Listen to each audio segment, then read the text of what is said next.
Graças e paz a todos, aqui quem fala é o pastor Natanael Oliveira e faz um tempo que eu não gravo vídeos, né, por conta de algumas ocupações, as tarefas da igreja, e eu não tô meio sem tempo. Não tempo de gravar, mas tempo de produzir o conteúdo, produzir roteiro, editar, que são os que dá mais trabalho, né, para fazer. Então por isso que eu estou um pouco ausente, também eu estou, os últimos dias eu também estou um pouco doente, umas crises alérgicas. Mas algumas pessoas têm pedido para que eu voltasse com os vídeos de ensinamento, né? Vídeos doutrinários que eu falo sobre assuntos da Bíblia. Então eu tentei arrumar um tempo e um método para que eu possa fazer isso.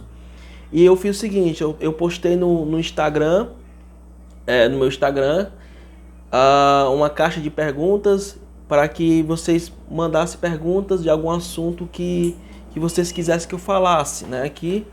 E aí o meu amigo Railson, né, que ele é o dono da melhor borracharia de Fortaleza.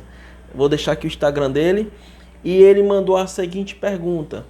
Ele diz assim, ó: depois da morte, para os salvos, a vida eterna, e para os não salvos, o sofrimento eterno. Então ele colocou uma pergunta. Então, se é isso, o que acontece depois da morte? Se os salvos serão o paraíso, né?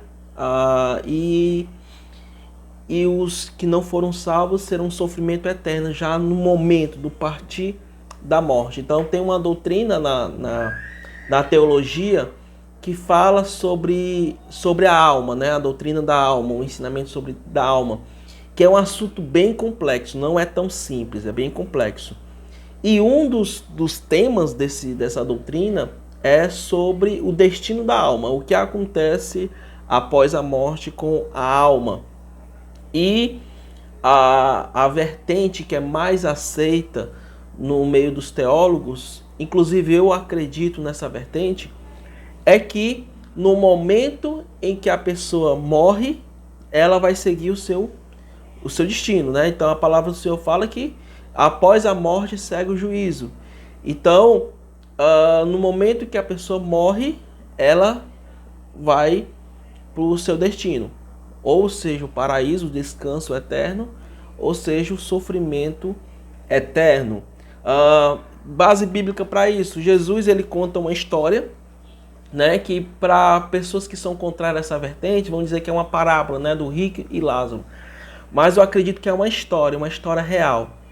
Isso aconteceu de verdade, não é apenas uma parábola, porque parábola é uma história criada, né, para ilustrar algum ensinamento. Mas eu acredito que Jesus ele pegou uma história real e trouxe um ensinamento sobre o destino da pessoa após a morte.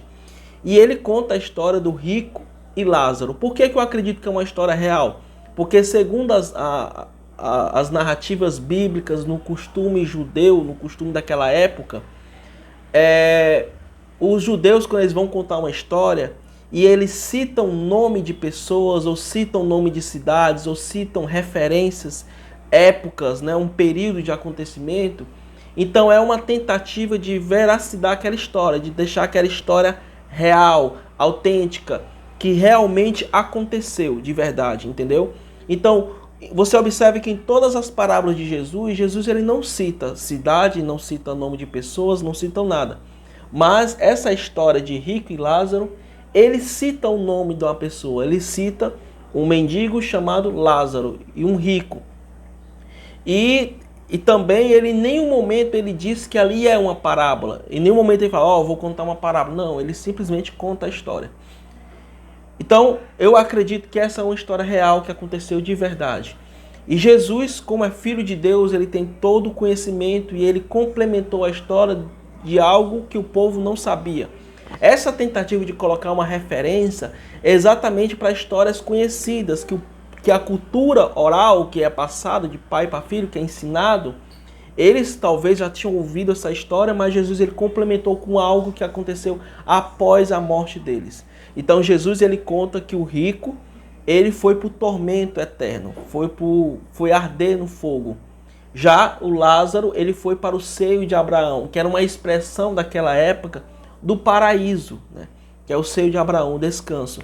E havia na parábola havia um abismo entre um e o outro, que não tinham contato, mas o rico falava com Abraão. Essa expressão de falar com Abraão, né? Abraão ali está representando como Deus, né? O Pai, que tem todo o acesso até mesmo a quem está no tormento. E ele diz que não tem como. Não tem como aliviar aquele sofrimento. E que realmente após a morte segue um sofrimento para aqueles que não foram salvos. Jesus também, quando ele estava na cruz, estava sendo crucificado, estava na cruz, ele estava com 2 ladrões. E um dos ladrões, Jesus, ele fala: hoje mesmo estarás comigo no paraíso.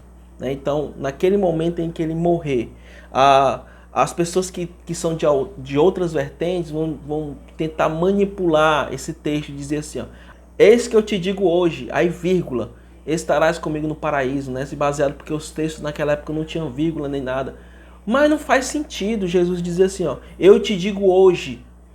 Não faz, ele vai dizer o que? Eu te digo amanhã. Não faz sentido. É uma expressão que não é comum de se usar naquela época, né? Então não faz sentido. Então o que Jesus falou? Eis que eu te digo, hoje estarás comigo no paraíso. Então naquele momento em que eles iam morrer, eles estariam no paraíso com o Senhor, certo?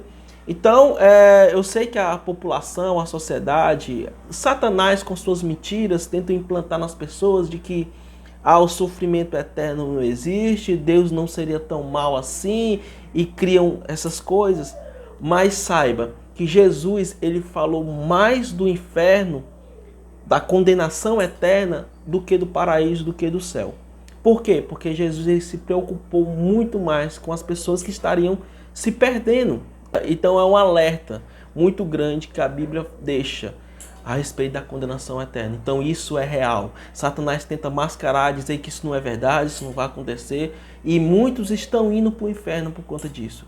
Mas é real, certo? A condenação eterna existe, é verídica, tá bom? Se você não tomou uma decisão hoje, agora você está vendo esse vídeo, não tomou uma decisão, não se reconciliou com o Senhor ainda, não aceitou a Cristo como seu único e suficiente Salvador, não creu ainda, não teve fé, força para crer ainda, peça ao Senhor, se arrependa, né? Então, eu costumo dizer que são os 4 passos.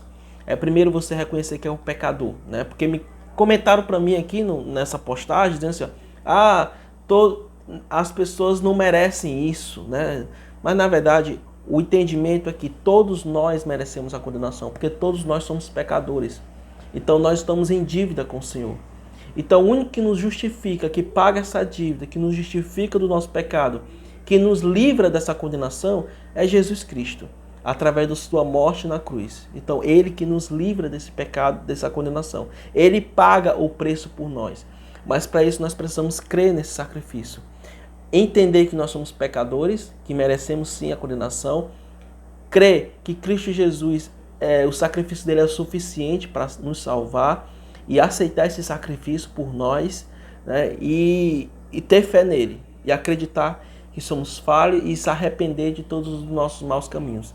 Então, entender que nós somos pecadores, crer que Jesus Cristo morreu na cruz para nos salvar e se arrepender dos nossos pecados, crendo que ele vai nos perdoar. Então, faça isso o mais rápido possível, tá? E como Jesus ele fala, que aquele que me confessar diante dos homens, eu confessarei diante do meu Pai. E aquele que me negar diante dos homens, eu negarei diante do meu Pai. Então, tome essa decisão e confesse isso publicamente para que todos saibam que você é uma nova criatura, que você agora vai seguir a Cristo, vai aceitar esse sacrifício de Cristo na cruz, que você não quer ser condenado, mesmo merecendo, e você clama a Jesus para que você possa ser salvo. Amém? Esse entendimento de que Jesus ele está clamando para que você possa aceitar, isso é uma mentira, né? Na verdade, somos nós, pecadores, que temos que clamar a Deus por misericórdia, por perdão e por salvação. Então faça isso, tá? Se humilhe perante ao Senhor, né? Se humilhe diante do Senhor, clamando a Ele para que você possa ser salvo, entendendo que você não tem capacidade para se salvar e que você realmente é merecedor da condenação. Amém? Então que essa palavra possa ficar no seu coração, que você tome essa decisão o mais rápido possível, tá? Então, aqueles que foram salvos não são maiores do que os que não foram. Pelo contrário, o desejo, a Bíblia deixa claro que o desejo de Deus é que todos sejam salvos. Amém? Que Deus te abençoe e te guarde e te proteja.